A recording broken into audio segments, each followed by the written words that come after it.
Hey guys, Coach Sahil here from tumblingcoach.com, and today we're going to be doing something fun. We're going to be ranking over 30 mistakes that tumbling coaches can make, and we're going to be ranking them we're going to do like a tier system from worst to the ones that are like not that much of a big deal. Now, quick disclaimer, this is for fun, so don't take it too seriously, but it is hopefully a learning lesson for you. And also, I'm not here sitting on a high horse saying like, oh my God, these mistakes no one should make. I've made almost all of them on this list. Out of the 30 something, I made at least 20 of them in my, almost 20-year career now. So hopefully my goal with this video is to have some fun, poke some fun at these mistakes, and then also hopefully so that you don't make these mistakes if you're a tumbling coach or you want to be a coach. A lot of athletes that I've talked to eventually want to be coaches because they want to pass on that knowledge. So this video is a great one for you to watch. All right. So let's get started with the actual tier list. So you'll probably see it like pop up somewhere here. So at the very top, we have, these are like serious mistakes. Okay. So I call this one, you should be fired for this one. Okay. At least in my opinion. I'm going to approach this as, I used to have my own gym with a business partner. So I'm going to approach this from a gym owner's perspective as well, just so that you guys know, okay, what is expected. Then we have just plain dumb. This is just, like I said, this mistake is just plain dumb. It's something that you shouldn't be making unless there are other reasons for it or just something just happened. Then we have please educate yourself. All right. Finally, we have you must be new, and then no big deal. Now, of course, these are my opinions. Your mentors or gym owners may think differently, and that's cool. So this is kind of like my personal opinion, but I will try and justify all of these. So let's get started. These are in random order, by the way. I just threw them on to like a tier maker. You'll see tier list makers if you're interested. So let's get started. First mistake, thinking you know it all. This is a common one that I see. So for this one, I would say it belongs in please educate yourself, right?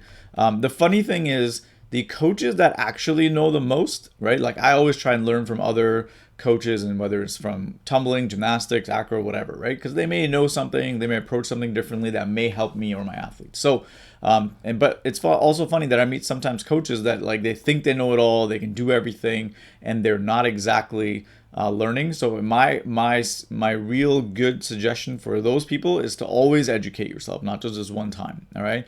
Don't ever think you know it all. After 20 years, I'm still learning new things all the time, always tweaking things. So, there are some core knowledge things that will stay with you and they'll stay solid, like biomechanics and physics. That's never going to change. So once you know that, right? Or once you fully understand it, but there's still new ways to interpret it. Okay. Next mistake.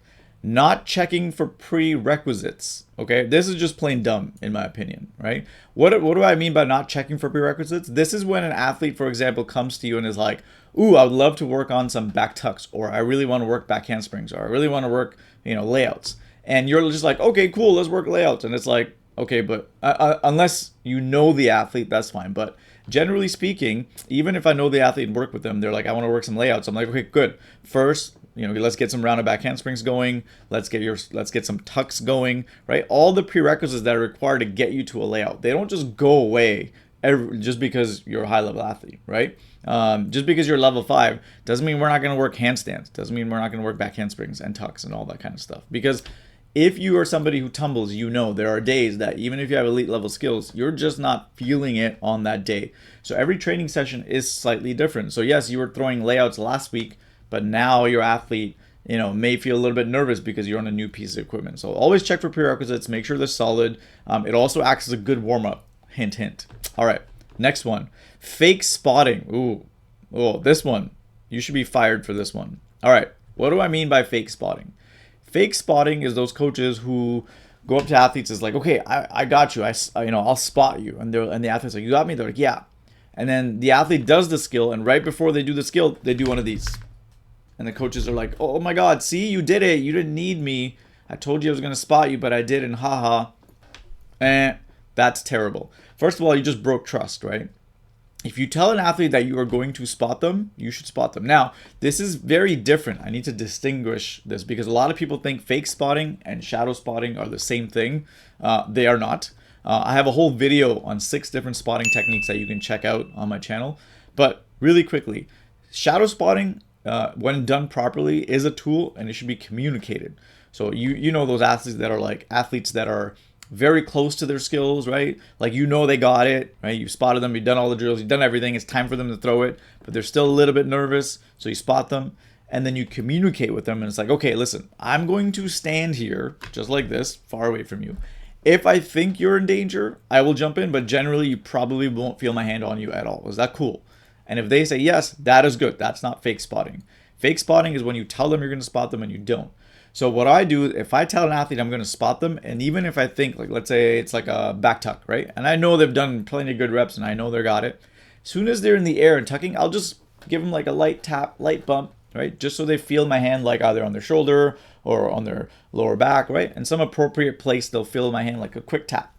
Because I want them to think in their brain, when this coach tells me he's going to spot me, he's always there for me, right? And if he's not going to be there, he's at least going to tell me to communicate so that I know. Does that make sense? So yes, this is a fireable offense, in my opinion, okay? So if you've done this before, now you know better. Okay, next one, not working on shaping. I want to put it in just plain dumb, but I'm just going to say, please educate yourself, right? Every tumbling skill is built on shapes. If you've been to my clinics, you know the analogy that I like to use. If you're somebody who coaches tumbling and skills and you don't work shaping, that is like an English teacher who doesn't know her ABCs. Like, how silly would that be? You go to an English, let's say like English is your second language, you want to improve it, you go to an English class, and the teacher doesn't know their ABCs. Like, that's whack, right? That's silly. Like, how do you not know the ultra basic? You're supposed to be coaching it. In the same way, if you're coaching tumbling skills, you should be working shaping with your athletes because everything is built off that, right? So if you're not doing it right now, and I've been to a lot of places and gyms I work with, they just go right to skills and they think drills are it, so they just work right to drills. Even drills are built off of shaping and fundamentals. So shaping should always be done. Whether you're level 1, level 2, in gymnastics, even if you're like a level 10 athlete, national, Olympic, doesn't really matter. Okay, I promise you, Simone Biles and all those elite gymnasts still to this day spend time working on their handstands, their hollows, and all the other basic movements and shapes before they get to those elite skills and drills. All right, so if they do it, everyone else should be doing it. All right, next one. You can't identify what went wrong. So, somebody does a round of handspring, it's all janky, or and an athlete falls over, and you're just like, oh, I don't know exactly what the issue was, but I know something's wrong, right? If you have trouble doing that, first of all, I want you to understand, you must be new, okay? You are likely just new, and that's fine. I go to plenty of clinics where I train gyms and their staff, and they may be able to correct like something like a walkover, but when it gets to back handsprings or tucks or more, they're like, oh, I just don't know what's happening. That's fine. It just means you're new. I can also put this into educate yourself, but that sounds a little bit rough. But basically what I'll say is you have to do a couple things. Number one, you do technically have to educate yourself. Understand the skill that you're trying to coach. You can talk to other coaches who've been there, done that. You can contact me if you like. But basically, you should know how the skill is built, and then you'll be able to identify what went wrong. Like, if you don't know what the perfect layout looks like, right? How are you ever going to be able to fix somebody else's layout? Because if they do one and it's not perfect and you don't have that comparison in your brain, like, okay, this is what a layout should look like. Hers looks kind of like this. Ooh, I wonder what the issue is. Maybe she needs to work on her hip drive because it's kind of pikey, right? Or if it's archy, there are other options. So basically, if you can't identify what went wrong, you don't know what technique is an issue, you probably must be new / you should educate yourself. All right, next one. Not having a lesson plan. Yes, that is just plain dumb, okay? Been to plenty of places and worked with plenty of coaches who are just kind of wing it. Now, I understand if you have like 20 plus years experience, more than me, and even now for me, I know technically I can just go into a class and just on the spot, on the fly, just make up a lesson plan or make up a plan that's going to be very good, even though it's not on paper, even though I didn't think about it in advance, because I know the building blocks for a good training session. That doesn't mean I'm immune to it. I still, to this day, plan out every practice, private lesson, clinic, whatever I'm going to do in advance. I know like how many kids are going to be there, what the skill we're targeting, and how I'm going to set up stations based on the gym I'm visiting, the equipment they have, and so on and so forth. So even though you may not like write out a lesson plan, you should have some kind of an idea of what's going on. And again, writing it out definitely helps. If you need help with this, let me know. I have a complete lesson plan template that you can use. So you just kind of fill it out and off you go. So planning your practices is very, very important, and not doing so, in my opinion, is just plain dumb, right? If you don't have a plan, you're planning to fail, in my opinion. All right, next one. Being overly positive. Yes, this one I really want to put it into please educate yourself. Also, it could be you're just new, right? It could be one of those two things. It's also not that much of a big deal, but it kind of is. To me, it is. So I'm going to put it into please educate yourself. What do I mean? Now, please don't misinterpret and think you don't have to be positive. I'm talking about coaches who are just way too positive all the time, okay? And the problem with that is a kid doesn't know when you're actually serious, right? Because overly positive coaches do a lot of praising, a lot of this. They're always bubbly, and that's always fun, and that's fine. However, you want to make sure that you have that balance between, because remember, we're here to tumble. We're here to do skill acquisition, right? So if you're always high-fiving them, always this and always that, and you're overly positive, even when, for example, an athlete does something that's a safety risk or does something that's disrespectful for other athletes or disrespectful to you. You can't believe the amount of coaches I've seen where an athlete will disrespect them and the coach is still like, you can see it in their face, but they're still like on the surface, they're fighting and they're still trying to be all positive, and it's fake. Okay, it just come across as fake. The kid knows you're faking it, and they'll take advantage of you, right? So yes, that's called being overly positive. So you need to, emotionally regulate. When a kid does something that's unsafe, disrespectful, not paying attention, you need to call them out on it. Another way to word this is to make sure that, especially if you're a bubbly, fun coach that's always positive, make sure your athletes understand accountability. Hold them accountable when they're a little bit off base. Every other time, if you want to be positive, awesome. That's fantastic. Okay, so hopefully you guys get that distinction. All right, next mistake, not giving homework.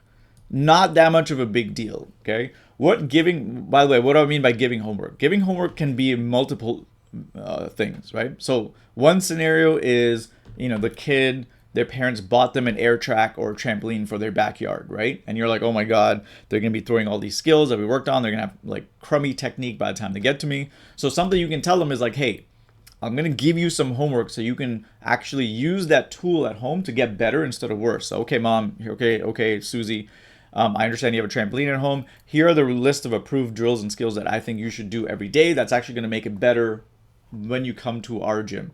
Please don't go throwing back tucks on your own. You should be doing this. So that's one example of homework. Another one could be maybe they're just not strong enough and you only run 1 hour classes. You don't have time to do conditioning because out of an hour class, maybe you want to spend more time on skill building, and then they should be doing their strength training at home because, I'm not here to watch you do push-ups, okay? I can, right? If a kid is really weak and I can do that. But generally, even for me, when I ran my own gym and my own program, most of the conditioning was homework. Like, go home, here's a plan, get it done. All you need is a yoga mat and body weight, maybe a couple dumbbells, or maybe you have to do some shaping. Just give them some basics to do at home so that by the time they come to the gym, they get better. So you're spending your time as a coach focusing on things that matter in the gym, and then they're focusing on, I call it like the boring stuff that still needs to be done. Again, that's not the only way to do it. That's just my suggestion. All right, next one. Not setting ground rules. Yes. To me, that's important. So I'm going to put it under just plain dumb, right? If you don't set ground rules, what do I mean by this? It could be a couple things. It could be at the start of every practice or every lesson, you set some ground rules about how things are done in your gym or program. Like when I do clinics, I set some ground rules. I'm like, hey, number one, you're not going to be running off the floor randomly to mommy and daddy just because you feel like it. Once we start training, you need to stay on this floor in this area at your station. If you need something, you can raise your hand and I will come to you, but nobody runs around in the middle of the floor, right? Next thing, if you need to use the bathroom, cool. It's like one person at a time so I can keep, watching the class to make sure like there's not like 3 random people missing, blah, blah, blah, right? I basically tell them what is acceptable to me and what is not, right? And you can go as deep as you like or keep it shallow. You can go super deep with this and have ground rules like, hey, like, when we're training or when you're doing drills, I want everyone to do 10 reps of every drill here. Those are the rules. If you don't get through 10 reps, you don't get to move on to the next one. That is a ground rule. So I don't recommend having too many rules. Like you don't want to give kids like 50 different rules. They're going to forget and it's going to be your fault because it's, how are you going to remember all that? But like 3 to 5 ground rules about how training should be done, what is expected, how they need to act and behave in your class or clinic or lesson. is a good idea. If you don't do this and the kids are not paying attention to you or not respecting you, that's your fault. Okay, so just letting you know. All right, next one. Keeping parents out of the loop. Yes. For this one, I'm going to put under you must be new. Okay. A lot of coaches, I used to think like it's just plain dumb. Like, why would you keep parents out the loop? Like, they're paying the money. You know, why don't you want them on your side? However, I've noticed for most coaches that are new, that's generally they're kind of afraid of talk to the parents, right?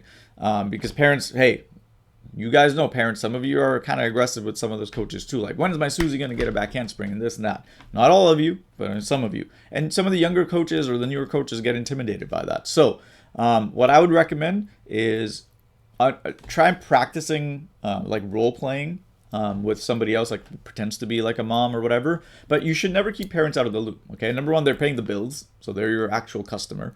Number two, they just don't know what they don't know. Many parents, in fact, 99.99% of parents are just not tumbling experts, and they tell me that. When I interact with them, they're like, listen, I don't know anything about tumbling. I don't know anything about back handspring. But if you can explain to me how my Susie can get it so she can make the level 2 team, I'd love that. I'm like, yeah, fantastic. Let's sit down. Let's make a game plan, blah, blah, blah. And they appreciate that. And then what happens is they get on my side. So they will text me, or they will send me videos, or they'll send me an email saying like, hey, Susie went to the this trampoline park and started throwing handsprings. What do you feel? And I'll watch it and I'll be like, okay, you have a video? Okay, send it over. I'm like, oh God, yeah, please tell her not to do that. I'd rather if she worked this instead, because if she continues to throw this, the angle's off and it's going to make my life harder and you're going to have to buy more private lessons. That's more money out of your pocket, blah, blah, blah. You can see where I'm going with this, right? So keep parents in the loop, keep them, let them know about the progress their kid has made. Be like, hey, Susie did awesome today and her handstands is getting so much better. She's one step closer to her back handspring because, her shoulder strength was weak. Now she's strong. Again, they're going to appreciate that, right? So don't keep them out of the loop, okay? Keep them in the loop and keep them on your side. All right, next one. Overloading classes and clinics. This is just plain dumb. Like, why? Now, every coach is different, right? In terms of what you can handle. It took me like 10 years to be able to get to a point where in my clinics I can handle a max of 12. If you've done a clinic with me, booked a clinic with me, my max is 12. Like, that's my thing, right? It doesn't matter what gym I go to, whatever. I don't take more than 12 athletes in my clinic, in my 2-hour clinic at a time. Why? Because I know, at least for me, it's going to be tough to give them all the attention they all deserve, right? I want to give every athlete that comes to my clinic one-on-one attention, feedback, correction, and work them hard, right? So in that sense, I know my limits. You should know yours. A general good rule to follow is 8 to 10 athletes per single coach. So if you have like if you have like 2 coaches coaching, then you can have 20 kids. That's fine. But I've seen too many, and I've gotten too many emails from parents where they've done or sent their daughters and stuff to clinics or camps or whatever, and it's like 50 kids to like 2 coaches, and it's like, I don't care how good you are, there's no way you're going to give all 50 kids the attention they deserve, right? Now, maybe with team practices are different. I understand that. Like, you can have a team of like 30, it's one big team, and you're a single coach coaching them. That is very different. I'm talking about strictly tumbling and skill building, and in that sense, right, please don't overload your classes, right? Keep them smaller, make sure that everybody gets the attention they deserve, and then you'll be good to go. And then the kids will make faster progress too, which is a win-win for everybody. All right, next mistake. Training reg kids like comm kids. I'm going to raise my hand for this one. I've made some of the earlier mistakes too, but this one is a big one for me because I've made that mistake. And for me, this is like, you must be new. All right. I just didn't realize. I'm a competitive coach through and through. I've done competitive sports all my life. Everything I've done is competitive and never really touched anything much on rec. Now that I've gotten older, I'm more like rec, right? So if I go play golf, it's rec. I don't really care what my score is. I just want to hit the damn ball.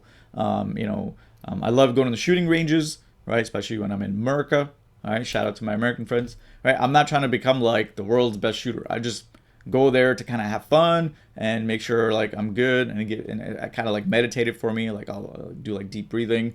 So that's good. When it comes to jiu-jitsu, again, I'm not trying to become world champion grappler. I just go there because it's a good workout and self-defense is important. I think it's important. So again, I'm more rec now. But the problem I had was I used to train all the kids the same way. So comm kids, I would train them the same way, and then rec kids, I would train them with the same intensity, planning, all that stuff. And guess what happened? Like, they were like, oh, this is too hard. Well, of course it's too hard. It's a rec class, right? So as a coach, please understand what kind of class you are trying to coach, what the kids are there for. Like, what is the outcome? If the outcome is to compete, you're going to train them way differently than if they're just there for fun with their friends, trying to like, the parents are putting in there to get a good workout, and then everything else is like secondary, right? They're not there to get a back handspring, but if they get it, it's nice, right? So please make sure you make that distinction. It's a mistake that I've made and something that I should have corrected earlier on in my career, but again, it is what it is. Next one, not working enough basics. Yes. Well, to me, this is almost a fireable offense. However, I understand not everybody has been educated on it. So I'm going to put this under, please educate yourself. Okay. What I mean by basics, well, it could be shaping, it could be drills, it could be making sure that the kids have, it's kind of similar to the prerequisites we talked about, right? But it's kind of astounding to me, even now, I'll visit programs, I'll watch classes and stuff, and how there's a lack of basics. Like the big one being round-offs, right? Everybody thinks like the round-off is like a level 1 skill. So let's actually talk about that. That's the next mistake. Because it piggybacks off this. Thinking round off is a basic skill is just plain dumb. Okay. Now again, this could also go into you must be new, right? Or you maybe need to educate yourself. I don't know. But it's just plain dumb. I'm gonna make it because it's that serious.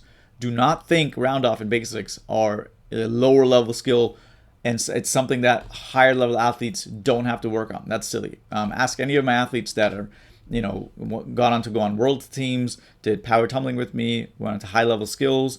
Every time they trained with me, we always worked on basics. Round off, there's always some kind of a round off station. Out of every 5 training sessions, at least 4 of them would have like a round off specific station. And then the other one we would replace that with some other kind of basics work, right? So we're always doing that kind of stuff. So please don't skip it. It's very, very important. It's kind of one of those things where like, a knife doesn't stay sharp forever, right? Even if you have a really sharp knife, if you use it for a while, it's going to get dull. So you always have to sharpen that blade. Same way for tumbling, okay? All right, next one. Only celebrating new skills.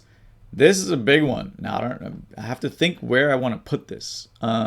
Is it a fireable offense? Definitely not. Is it one of those things that's like not a big deal? No, it is a bigger deal. I think I'm going to put this under you must be new. I'm going to put this under that. Why? Now, consider this scenario, right? If the only time you celebrate with the athlete, or if the only time you give them big high fives, like you freak out, like you've seen those coaches like jump up and down and go crazy. God bless you all. Cool. I don't do that. However, good on you. But if the only time you do that is when a kid gets a new skill, you have to understand, what are you telling that child in their brain, right? They're understanding that, hey, coach gives me praise every time I get a new skill. Therefore, what I should be chasing is a new skill. You guys can see how that's like silly, right? That doesn't make any sense. I celebrate when they show me good, clean technique. I don't care what the skill is. So even if it's a handstand, but if they have like their arms super, super tight, their feet are together, legs straight, pointed toes, head tucked in, just beautiful handstand, I'll celebrate that. But like, oh my God, that was awesome, Susie. High five. Did you see that handstand, Coach Liz? Or if whatever my assistant, I'm like, did you see that handstand? That was amazing. Or I made even like I call it putting them on a pedestal, where I'll literally stop the class. I'm like, everybody stop. Everybody stop for a second. Okay, I want everyone to watch. I want you to watch Susie's handstand. Go ahead, Susie. Let's show me that handstand you just did. Oh my God, you guys see how amazing that was? Okay, what did you guys notice about this handstand? And then they'll tell me like, oh, I saw pointed toes. I saw arms tight. Yes, amazing. High five. Okay, celebrate that. Imagine if I celebrated that, or you celebrated all of those little things. What is a kid gonna think now? Now they're gonna be like, okay, he doesn't really care. He doesn't pay that much attention to me when I get a new skill. Like, yes, he's happy for me. However, every time I do something well and I execute it with high precision and with excellence, he goes bananas. And I love that feeling. Okay, guess what I'm going to do? Everything that I do, I'm going to do my best to do it well. And that's how you get good technique. I mean, that's just one of the ways, but you guys see where I'm going with this, right? So stop overly celebrating new skills. I've seen, people like give money. I've seen people give like presents. One parent, one time I remember the good story is we were doing a private lesson and her girl was like very close to getting a back handspring. And she's like, oh my gosh, she's so close. She's so good. You know what? If she does one today by herself, I'm going to take her shopping. And I was like, actually, you are not going to take her shopping. She's like, what? I'm like, no. Because you're rewarding the wrong thing, okay?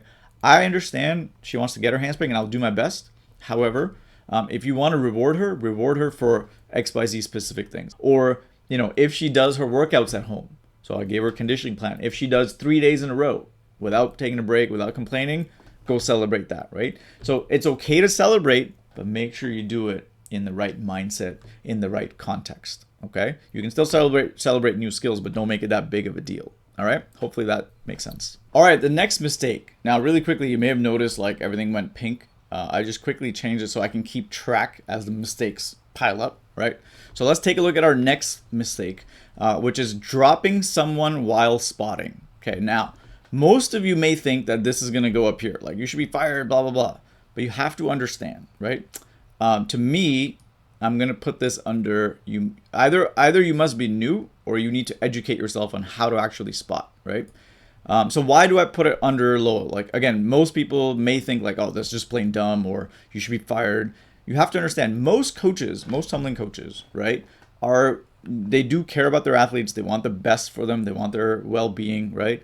And most of the time when they're spotting, they are genuinely trying to spot them to keep them safe, to help them. It just so happens, and there's enough videos out there where coaches are just not informed. They haven't put in the practice. So yes, they'll try and spot with good intentions, but then happen to drop the athlete because it's just an honest mistake, right? Now, some coaches, y'all shouldn't even be spotting, right? You know who you are. Or if you don't, contact me and I'll help you out. However, I've been there where, luckily in my past 20 years, I've like 3 times where I felt like I've actually like, dropped an athlete, luckily never on their head. It was either like, it was one of those situations when I think back, the one is like, I should have been more attentive. What happened was like, they'll do, for example, like they'll do a tuck and I'll spot them. It'll be great. They do another one. And it's like the 4th time. And you're like, in your head as a tumbling coach, you're like, oh, okay, they've done 3 awesome ones. So of course the 4th one is going to be just as awesome. So I can kind of now relax. I kind of take it easy. And then you know what happens, right? On that very 4th one, just as you're starting to put your guard down and relax, and you're like, oh, this kid probably has it. All of a sudden they do this janky one. They freak out in the air, and then you got to jump in and last moment help them. And then like, they're fine, but then they fall on their side on the mat, or you miss your grip and they slip off, or one of those situations. That's very common, right? So that's why every time you spot, first of all, you have to make sure you're very attentive, and you have to assume that if you're spotting them, that something is going to go wrong, so you're always ready, right? And that's a mistake I've made when I was younger. So hopefully you guys don't do that. So again, most coaches, parents, if you're watching this, understand they're trying to keep your kids safe. Couple, honest mistakes happen, right? So if you've ever dropped someone while spotting and that kid now has a mental block or something, don't beat yourself up, but you do need to educate yourself. Maybe you were using the wrong spotting technique, right? Like I said, I have a video on 6 different spotting techniques. Which one were you using? Maybe you were using the wrong technique for the skill that they were working on. Like for back handspring, if you're using a safety spot, that's fine. But for back handsprings, a bump spot is generally much stronger. However, for back tucks, you should be using a safety spot because you're in contact with the athlete at all time. You have the most control of their hips. So if you just bump them, yes, they may get over, but then you're going to lose them after, unless you have really speedy hands, right? So yeah, when it comes to that, if you drop somebody, honest mistake, but make sure it doesn't happen again. All right. Next mistake we have is ignoring anxiety levels. Okay. For this one, really belongs in either you need to educate yourself or you kind of must be new and you don't even know what that is. So for most coaches, I'm going to, it's not that I'm going to put it under you must educate yourself, but it could be one of those 2 things. So let me just blue this out. So what do I mean by anxiety levels and ignoring them? A lot of coaches will, let's say an athlete's like about to work a brand new skill, like they're about to throw a back handspring for the first time. And, they stand there like they have their hands all sweaty and they're nervous. Or maybe last week they had a bit of a stumble and now they're scared. And you are not able to identify that in the athlete's body, their anxiousness and their anxiety is like at like running at a 5 out of 5, right? And my friend Jeff Benson calls it a red light. So if you know these terminologies, you know what I'm talking about. You have to understand as a coach, if their anxiety is up here, they're not going to throw their skill, right? You have to bring them down a couple notches before you ask something of them. There are times when an athlete is yellow lighting, so their anxiety is a little bit higher, and you can verbally help them through them. This is where you can do things like, girl, you got this. I'm standing here for you. Girls are cheering. That can work, but the problem is everybody thinks that's the only solution. So even if an athlete is red lighting and their anxiety is at 5 out of 5, Coaches just use the same approach, like, you got this, you can do this, yay, cheer, chant, and you're just making things worse, right? So please, if you're not aware, educate yourself on how anxiety works, especially in tumbling, and make sure you notice. I've made this mistake plenty of times. Even now, sometimes I have to catch myself. I'm like, wait a second, right? Because sometimes kids hide it really, really well, and sometimes you may not know that. Where, a kid's not doing something where I'm trying to help them or trying to push them a little bit, because half your job as a coach is to make sure you push them to enhance their ability. Because if you're able to push yourself, nobody would need a coach, right? So you do need a coach to take you to that next level. However, sometimes I have to catch myself and be like, wait a second, maybe this athlete anxiety is actually like getting to a critical point, so we need to back off. Okay, no problem, Susie. You know what? Small break. Go grab a sip of water, take a quick walk, take a deep breath, rest, get our heart rate down, and then we will try it again, right? You have to be able to know when to do that. And if you don't know, just guess. Just try it out. And so it's better to take a quick break and then get back to things than just assume that they're not, feeling very anxious. So hopefully that makes sense. All right, next mistake. Not using drills. Yes. Okay. This is one of those things that belong between either you just don't know about drills and how they help build skills, or it's just plain dumb. I'm going to put it under just plain dumb because we're in 2025, and at this point, you should know that drills are a really important tool in the skill building arsenal. It's not the only tool. Okay, this is one of the other mistakes. A lot of coaches think drills are the only thing, so they'll forget about working shapes, strength and conditioning, mobility, movements, and they'll just be like, yep, drills build skills, so I'm just going to make them do drills. Meanwhile, the kid is doing drills on equipment, and it looks like a hot mess, and then you wonder why those drills don't turn into the skills you want. Okay, so that's my little rant on that. But yes, not using drills at all. I'd rather a coach use drills in an incorrect way, because at least they're trying, versus a coach who's just like, yeah, just throw it. So at least if you're using some kind of drills, it helps. Now, quick, fun little plug. If you don't know what drills to use, you're like, okay, Coach Sahil, I understand. It's dumb not to use drills. I don't know any drills, or I don't know that many. I got you.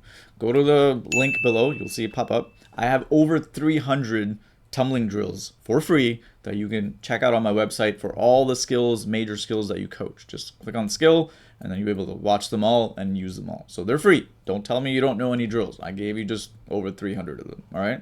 So go ahead and have fun. All right, next mistake. another one of those major ones that I'll put my hand up to let you know, like, hey, I've had an issue with this. And even sometimes I still do, because as you guys can probably tell, I'm a quick talker. So some kids just like get left behind because I communicate a lot of information in a short amount of time. And, like I said, out of every 10 kids, like maybe 2 or 3 of them are not going to be able to understand. So they may have to like re-ask a question, and I just have to do a better job of this. So weak communication is either you must be new, right? I'm not going to say it's not a big deal, because it is a big deal. If you can't communicate something clearly, a really major example, and I see this a lot, is an athlete is ready to be spotted. So let's say they're like, let's say they're on like a cheese mat, right? So they've done all the handspring drills, they do it on certain thing, maybe they do it on tumble track. Now it's time to do it down to cheese. So coach will walk up to the athlete. They both kind of know, like, okay, she's going to be spotted, but like there's no clear communication of, where the athlete should stand, how it's going to be done, when they should actually throw the thing so that the coach is ready. So as the coach walks up, they're kind of standing there. The athlete doesn't know what's going on. They're like, okay, well, the coach is there, so I'm just going to throw it. Meanwhile, the coach isn't even ready, right? So all of a sudden you have this situation where the coach accidentally drops them because the coach wasn't ready and the athlete didn't know when to go. So this can be solved by communication. Something like, hey, Susie, pause, don't do anything. I'm going to set myself up. So you set up your feet, ready posture, be like, okay, Susie, only go when I say the word go. Do you understand? Yes. Okay, awesome. Coach gets ready. Okay, go. She throws the skill and you spot them. That is an example of good communication that can, literally like save them from getting hurt. That's an extreme example. A more basic example is, you explain a drill and the kid looks at you like with like a third eyeball, like, what the heck are you talking about, right? I had this issue when I was younger. As a coach, I would try and be very technical. So I'd be like, okay, guys, when you jump back, you need to jump at a 45-degree angle at this and this and all this physics stuff. They're like 8 years old and they're looking at me like, dude, what are you talking about? Like, I don't even know what angles are. Like, what is 45, right? So you have to As my friend Jeff Benson says, when it comes to communication, you have to meet them where they're at. So if you're coaching like a 7-year-old, your verbiage and the words you use are going to be very different than when you're coaching a 17-year-old, right? Who understands all the basic, understands a little bit of physics, a little bit of angles and stuff like that, right? So just modulate what you use and how to do it. This is something I'm still working on to this day to get better at, but I'm definitely better than when I was 10, 15 years ago, all right? All right, next mistake, okay? Very similar to the other one, thinking one size fits all, okay? This one is, I would say, falls under please educate yourself, okay? What do I mean by one size fits all? This is very different than a system, which we'll get to, but this is like when a coach uses the same thing, the same process, the same approach for all of their athletes, regardless of whether they're short, tall, young, more experienced, whatever. This is the way I do it, and that's the only way, right? That is not then a proper way to coach. I'll give you a practical example. Let's say you're coaching a back handspring and you have a boulder.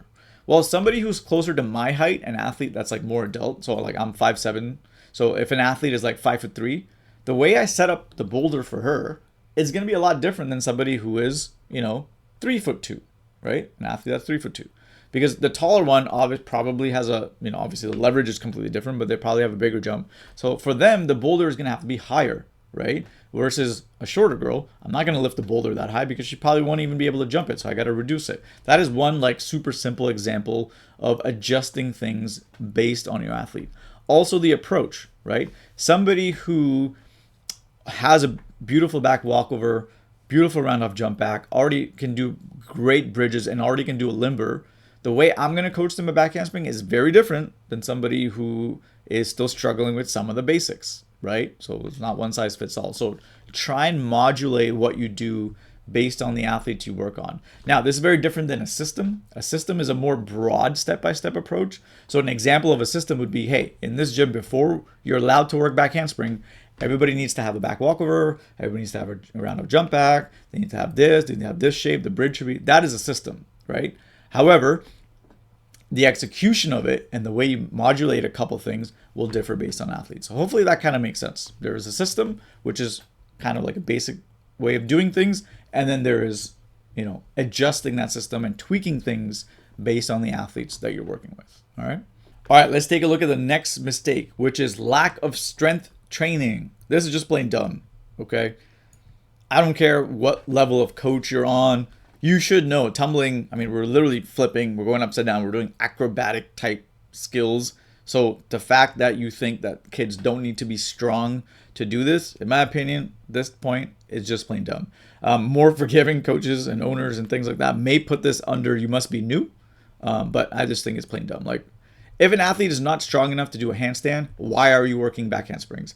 If they don't have the endurance, right? Why are you putting their skills in a routine to compete when you know they won't be able to, right? Like if they're gassed after jumps and a little bit of stunting, there's no way they're going to pull off their tumbling pass, right? So strength training is one of those really, really key things that is, if you don't do it, you're just plain dumb. Now there's two options like I talked about. You can give it as homework, right? Let's say you're only working 1 hour classes and you want to spend all of your time or most of your time on actual skill development, fine. So give it as homework. Okay. The other thing with strength training is make sure you test them to make sure they're actually strong, right? Do you check their handstand? Do you do a quick physical test? How many, maybe you check like how many push-ups and squats they can do in 30 seconds, things like that, right? But at the end of the day, if you need a strength training plan, again, go to the link below in my drill section. There's actual section for exercises. There's like over 30 different exercises. You can just put them together to make a complete workout plan for your athletes that is specific to tumbling. So all those exercises are going to help their tumbling. So at the very least, if you're completely unaware, find 5 exercises on that page that attack different parts of the body. So maybe you pick one exercise that takes care of the upper body, one exercise that takes care of the lower body, one exercise that takes care of the core, maybe a couple other things here and there. You're tossing in there, maybe something that's dynamic, more explosive, plyometric. You take like 5, 6 exercises and say, okay, guys, each exercise we're going to do for 30 seconds. Get as many reps in. Take the timer, go, do this exercise, done. Like even that is better than nothing, right? Actually, that's a pretty good plan. Like if you just do that plan, at the very least, your kids will get stronger, I promise. Now you could get more nuanced and make a more complicated advanced plan. And if you need help with that, reach out to me, but at least do that. All right, next mistake we got is spotting while in their space. Okay, to me, I'm gonna put this under not a big deal / you must be new. I'll put it under not a huge deal for most people because that's where it'd be. But technically, I think you must be new. For experienced coaches, like if you've been coaching for more than 5-10 years, then I'm put this under like, please educate yourself. However, I'm gonna put this under you must be new. What do I mean by in their space? Let me ask you a quick question. Especially if you're a coach watching, have you ever had an athlete say these words when they're about to do a skill, right? They're like, oh, could you just put your hand there? Or could you just put your hand out like this so I know it's there? Anybody had that before? Yeah. That is because either you or some other coach kept spotting them while they were in their space. So if an athlete's standing in front of me, they're like really close to them in their space, like touching them, like, okay, I'll spot you. What happens if you always touch an athlete before they even execute a skill? They're going to get used to your hand being there, right? So if you've been to my clinic, you know exactly what I'm talking about. One of the things I teach when coaching coaches on how to spot is making sure you are not in their space bubble, right? If you feel like you're going to drop them, because if you're like, let's say like, the athlete's standing here, I'm like about a foot away. I'm like, yo, I got you when you go, don't worry. And you're like, man, I can't do that. I don't think, if I'm not like close to them, I think I'm going to drop them. Great. If that's your approach, don't spot them. Tell them like, yeah, as a coach, you know what? My skill set of spotting is low. So in order for me to help you and make sure you don't get hurt, we're going to go back to this drill. And when you feel confident, come here and throw it on your own. That's much better than just being in their space. Now, I understand the reason I don't rank this too high is I understand why coaches end up in their space often is because, again, you have good intentions and you want to make sure they don't fall, get hurt. So you're really like there trying to help them and blah, blah, blah. Again, great, good mentality. I'm glad that you're there to save them. However, give them their space bubble. Pretend like they have like a 1 foot space bubble around them. And when they execute the skill, you jump in. As an example, if they're about to do a standing handspring, are they in any danger if they're like sitting, like when they're ready to standing handspring, let's say they go into the squat position, are they in any danger? The answer is no, because they're still on the ground. When are they in danger? When they actually jump, hit that Superman tight bridge, and then like they get their feet over their head and they're upside down. When they're approaching that handstand, that's when they're in danger, because if something goes wrong or the jump is low, they could fall on their head, right? So guess what? That's where you should be jumping in. Now, if you're not comfortable doing that, you're like, man, I don't have that kind of timing. Either you have to practice. So, contact me. We'll do some clinics at your gym, or you can come over. I've started to run some local clinics here where all the coaches are welcome. So we will train you on how to actually spot and get good at your timing, or just practice or get another mentor, or do whatever you got to do. So it may also fall under educating yourself, but at the end of the day, make sure you're not always touching before they start, especially if you want your athletes to actually become self-sufficient and self-confident. All right, let's take a look at our next mistake, which is not having the feel of a skill that you're coaching. To me, this is not that big of a deal, right? What do I mean by this? Generally, what I'm talking about is coaches who were previously athletes. If you're somebody who's coaching and you did tumbling on your own, like I did power tumbling when I was younger, a little bit of gymnastics as well, I have an advantage that coaches that don't tumble just don't have. And that's just because I know what a skill feels like. I know what it's like to go through a mental block. I know what it's like to be scared to throw a skill. I know what it's like to be scared to tumble into a mat that I think I'm going to hit. I know what it's like to tumble next to another person that tumbles crooked, and I feel like if I throw my layout double full, they might actually like jump in. What if I land on them? I know what it's like to start to tumble backwards and having to check and make sure no one's behind me, right? I know what that all feels like. If you don't know what that feels like, it's going to be harder, not impossible, but harder for you to communicate that to athletes and help them. So anybody who can actually do the tumbling skill you're coaching, you have that small leg up. However, is it the end of the world? No. Some of the best tumbling coaches and gymnastics coaches that I know weren't high-level gymnasts or even did any of that on their own. They just know how to coach really well, because coaching is a skill set. So that's why it's not a big deal. So don't think you're going to be a bad coach or you're not going to be a great coach if you don't know how to do the skill.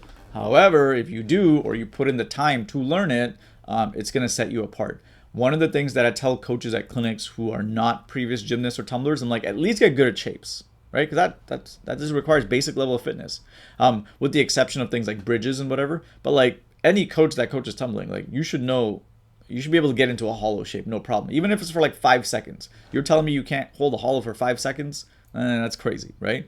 Now again, that doesn't mean you're going to be a bad coach. Doesn't mean I expect that from you. But however, I did have a rule in my gym, for not a rule, but like a extreme suggestion, is my coaches who were athletes, right? So athlete coaches who competed, were on my team, but also coach, they had to demo every single drill that they did in their classes. Why did I make them do that? It's because I wanted them to feel, number one, what their drills were like, but also to stress test. A really funny story, one of my coaches watching this will know, is one day she set up a drill, right? And I can't remember exactly what the drill was, but she had set up a cheese mat in a certain way. And she's like proud of it. She's like, this is what it's going to be. She's like, I'm going to be teaching them this. I'm like, great. Okay, awesome. I'm like, have you tested your drills? She's like, no. I'm like, you know what I expect, right? She's like, yeah, okay. I'm like, okay, go ahead, test it out. And I remember she did a round off and just completely fell over, like to the side. And the way she hit the cheese mat, it was like hilarious. Like she was fine. It was not a big deal, but we just laughed about it. And she got up, and right as I was about to correct her and help her out, she looked at me. She's like, oh my God, I put the cheese mat completely the wrong way. It should be turned the other way. I'm like, right. I was about to tell you that, but I'm glad you figured it out.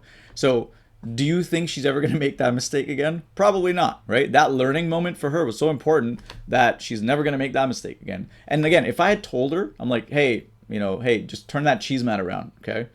And then moved on, she would have been like, oh, okay, I guess. Like, why? Like that, you guys see where I'm going with this? The feel that she had by executing is a more embedded learning lesson than if I just told her, like, do it this way, right? So same thing with your athletes and coaches, like help them understand the feel of things and they'll just be better at it. So hopefully that makes sense. But again, if you don't know how to do the skills and drills on your own, not a big deal. You can still become great. Okay, the next mistake we have is not using equipment to their full potential. Again, not a big deal, okay? Not a big deal. However, when you do whatever little equipment or big equipment you do have, please understand that you should be setting things up like we talked about before based on your athlete. But a lot of coaches I see will use equipment and not to their full potential. So, they may use a cheese mat and it's like, but if you set it up differently or you set it up in a specific way, now you can do multiple things with it, right? One of the things that I like to do in my clinics, and you may have seen this, is I like to set up a drill that is usable by different levels of athletes. So I'll give an example. Like, let's say I'm explaining like a back handspring drill. I'll say, okay, guys, if you are somebody who already has a back handspring and you can throw it on your own, and I've seen it, you're going to be doing this drill with this variation. However, if you're somebody who doesn't have a handspring and you need to be spotted, I can't spot you right now, but when you get to this station, you're going to do this exact same station with this exact same equipment, but you're going to be doing XYZ. You're going to be doing version 1. I usually call it version 1, or I'll call it the beginner version, advanced version, right? So beginner version could be, they kind of like bend over, they kick up and they fall over. And then the advanced version is you jump over and actually throw a back handspring or something like that, right? So make sure your equipment can be used in multiple different ways or combined. Think of it like Lego blocks. Like you should be able to combine equipment. A good example is a lot of gyms who don't have boulders. They're like, oh, I don't know what to do. I'm like, send me a picture of your gym with all the equipment, right? And I'll take a look at it. I'm like, well, you may not have a boulder, but you have this huge mat that's like up to hip height, right? And you have this nice, soft crash mat. Well, why don't you take this block, put the soft crash mat on top, and then have your athletes jump on it? Because now all of a sudden it's it's not as good as the boulder, but you can still work back handsprings and have them jump on it. So they're working their jump back, they're working their hip drive, they're working on their arm swing by throwing their arms back, and they can understand their orientation and where they're going. That's pretty good, right? Better than zero. So that's a creative way to use equipment. Now, if you're not used to that, again, go to my drill section. There's over 300 drills and different variations of setups. Hopefully that inspires you guys to come up with your own setups. If you're still struggling, contact me and I'm happy to help you guys out. All right, we're getting down to the last couple of ones. So thank you guys if you're still watching and hanging in there with me. Okay, let's take a look at the next one. Spotting frequency is too high. Okay, again, this one I'm going to put under please educate yourself. Okay. This is exactly what it sounds like. You spot way too much, okay? Now, there are exceptions to this, right? There are some gyms out there who barely have any equipment at all, and so the only thing you can do is like, you got to spot the kid, right? And that's fine. Plenty of skills have been built by using only spotting. But a couple of issues with that is, as you know, number one, you're putting your own health at risk, right? If you're young, healthy, in shape coach, yeah, you can get away with it, right? And I did that too when I was in my like young 20s. Like I'd spot it, I could do everything. However, now it's like you know, one bad spot and like I'll tweak my shoulder. I'm like, ugh, and I'll be like recovering for like 3 days after, right? So for me, spotting is still important. I don't believe in zero spotting, but also I don't think you should be spotting too much, right? The main skill that I spot nowadays is usually the back handspring, and usually it's the first one. All right, and maybe a little bit of the walkover, and maybe like one back tuck if it's the first one. But generally speaking, hands off, mostly based on fundamentals drills.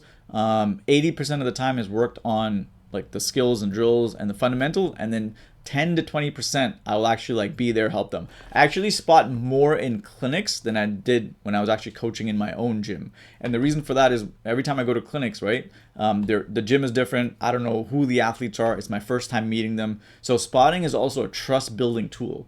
So even though if a kid doesn't specifically need it and I know I can build their skill using some of my drills, I'll just spot them really quickly just so that I can, you know, intuitively tell them, be like, hey, I'm a guy you can trust. So when they throw a handspring, I'll quickly give them a spot or one or two just for their first couple, or if they've done a couple drills. And then based on how that spot feels, so let's say they do a handspring, I'm like, oh my God, I did like 80% of the work and felt heavy. I'd be like, hey, no problem, high five. However, I can't spot you again because I did all the work, right? I'm not here to do handspring for me.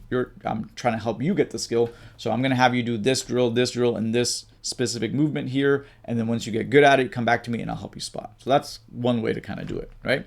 So again, if you're not sure if your spotting frequency is high and you're like, how do I tell? Just assume it's high and dial it down a little bit. Make sense? But again, zero spotting, now you're just setting yourself up for not failure, but you're just lengthening the time, right? An athlete who gets adequately spotted and uses drills and fundamentals and strength training, their timeline from zero to getting a skill will be here. And if you do like completely no spotting, you're like, I never spot, I never want to touch an athlete, their timeline is going to be like this big. So it's just up to you guys. Do you want to take longer to get skills, or do you want skills to come quicker? All right, jumping into our next mistake. I had to plug in my laptop because it was dying. All right. Lack of physics and biomechanics knowledge. This is very simple. Just educate yourself, right? I understand, especially if you're a newer coach or a younger coach, if you're like 16, I don't expect you to like understand physics through and through, but you should have some basic knowledge of it. And if you don't, you should find out more. My website has a ton of articles, self-plug. But again, either talk to some of your mentors or take courses or go to conferences, but just understand the basic biomechanics and physics of tumbling and angles and, you know, Newton's law. I have my thing called where I call my 3 laws of tumbling, where I took like the physics laws of Newton and I just transferred it so it's easy to understand. So if you don't know that, just look up that article on my website. I'll even link it below. You can go check that out. At least knowing that, those 3 laws will set you up for success at a higher rate than coaches who don't understand. So again, don't stress yourself out, especially for somebody who's coaching like super basic skills. The physics and biomechanics and those laws come more into play as you start working connecting skills like rounded back handsprings, multiple handsprings, connecting block angles to tucks, and so on and so forth. So if you're not there yet, if you're somebody who doesn't coach that, you just coach like basic fundamentals and rec classes, you're fine. But I would at some point say educate yourself so that you can coach higher level skills with success. All right, next one. There's a big one. Thinking mental blocks don't exist. Yes. Denial. You should be fired, in my opinion. Okay. Now, it could be that you just don't know better, or, you know, you've seen kids struggle with mental blocks. You're like, yeah, they don't exist. I don't believe in it. That's just plain dumb. Okay. Mental blocks very much exist. Now, there are different names for it, right? Like in the psych community, they may call it something else. I think it's called LMS, like lost move syndrome or lost skill syndrome. Who cares what they call it? It's the same stuff. It's like basically what it means is you had a skill, you had it mastered, and now for whatever reason, you can't do it because your brain won't let you. That's a mental block. Okay, I don't know what else to call it. So yes, they very much exist. They're very much real. There's nothing wrong with the athlete. It's just their brain's protection mechanism trying to save them from dying. Okay, and that's, you know, been with us. That's a wiring that's been with us humans forever. So again, if you think they don't exist, I'm telling you they do. So again, you know what? I'll be nice. If you're like not sure, I would say also educate yourself. So this could belong here. The reason I'm so strongly about this is I've seen a lot of coaches in denial. So they know about it, the resources are out there, they've seen kids struggle, and they're still like, yeah, I don't believe in it, they don't exist. The kid's just not trying hard enough. you should be fired for that. That's just silly. That's crazy. Like, what are you talking about? So, okay. But in order to be a little bit nicer, okay, in order to be more cordial, I'm going to put it under please educate yourself. And you don't have to use my resources. One of the best resources I know for mental blocks is my friend Jeff Benson. Reach out to him, read his book. He'll go deep into the science behind it, how the brain works. I've learned a lot from him. So if you're really, really not sure, at least educate yourself because, you know, it is a serious thing that could happen. Now, the other side of the coin, just stop calling everything a mental block, right? As you know, I just gave you a specific definition.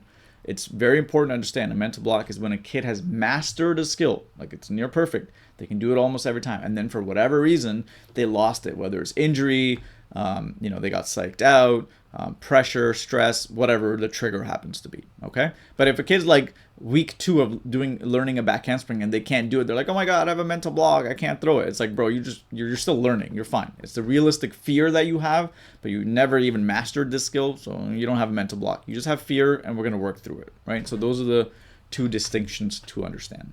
The next mistake is not enough front tumbling. Okay, I'm going to put this under no big deal, although it is kind of a deal, but I'm going to put this under no big deal. And the reason I do that is just based on data.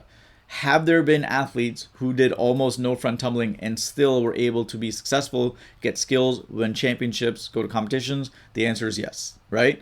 However, okay, I will say, even though it's not technically a big deal, I know there are some coaches, some colleagues of mine that would put this probably under just plain dumb. They feel so strongly about it. They're like, it's just dumb. Why would you not work front tumbling? And I get it. I'm with you on that, right? A good example is the cheer rules, right? Again, I work with gymnastics, cheerleading, power tumbling, but when it comes to cheerleaders, there was a rule like in level 3, you could do round off back handspring, back tuck, but for whatever dumb reason, you couldn't do front handspring, front tuck. Doesn't make sense to me. So you can go backwards, you can go forwards. It's silly. Thankfully, it's been fixed. You can now do front handspring, front tuck. You can do round off back handspring, back tuck. Awesome. The way it should be, right? So it's just very logical. If you're going to go backwards a lot, you should also go forwards a lot. And the cool thing about front tumbling is front tumbling has a really good carryover effect to backwards tumbling, right? Really, and it's just like working push and pull, right? If you just work bench press and your chest and your shoulder and you don't work any of your posterior chain, well, you're gonna end up, you know, not deformed, but you're just gonna have deficiencies in your body, right? So in the same way that you would never just work, you know, push-ups, and that's it, right? You got to work push-ups, you got to work pull-ups, so you got to push motions and pull motions. Well, if you're working back tumbling, you also got to work front tumbling. It's just logical. Keep it simple, right? So if you're out there, if you didn't know, now you know. Work front tumbling, okay? At the very least, out in an ideal world, you're going to work it equally. So equal time spent on front tumbling and back tumbling. But I get it. Our industry is not set up that way. So at least 70-30, right? 70% of your time on back tumbling, at least 30% of your time front tumbling. That is like bare minimum, I would say, in my opinion. But you can change it depending on what you do and how you coach and what your program values, all right? Okay, next one, setting a bad example. This one, I would like to put it in just plain dumb, but I'm going to put it in please educate yourself. And the reason for that is some coaches just don't even know that they're setting up a bad example, right? And an example of a bad example could be like you show up later to practice. So practice is supposed to start at 5 or whatever, and they show up at like, you know, 4:59 or 5:01. They're still setting up stations, or they're on their phones, or like the coach themselves is being lazy, but then they expect their athletes to be like high level and put in 100% of the effort. If you're not putting 100% of the effort, how can the athletes put in 100% of the effort, right? And it just goes on and on, right? Random things like making sure that you have the appropriate clothing, making sure that your social media is set up appropriately, right? If you have a personal social media, set it on private, or make sure your kids don't follow you. It goes everywhere, right? As a coach, you should be setting an example for your athletes to follow. The simplest way I can word this is don't be hypocritical, right? Now, again, we're all humans.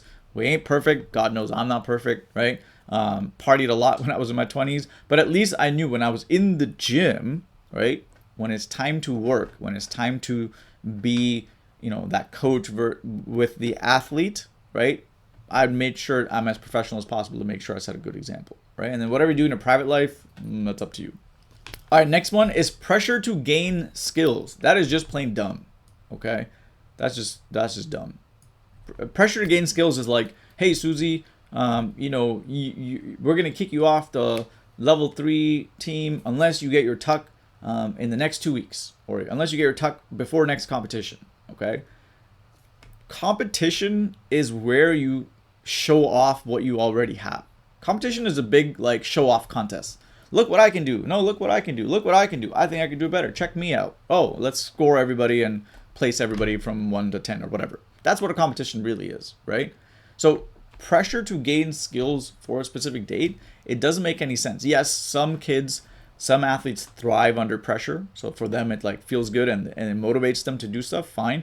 But generally in tumbling, putting too much pressure to gain skills is actually detrimental, right?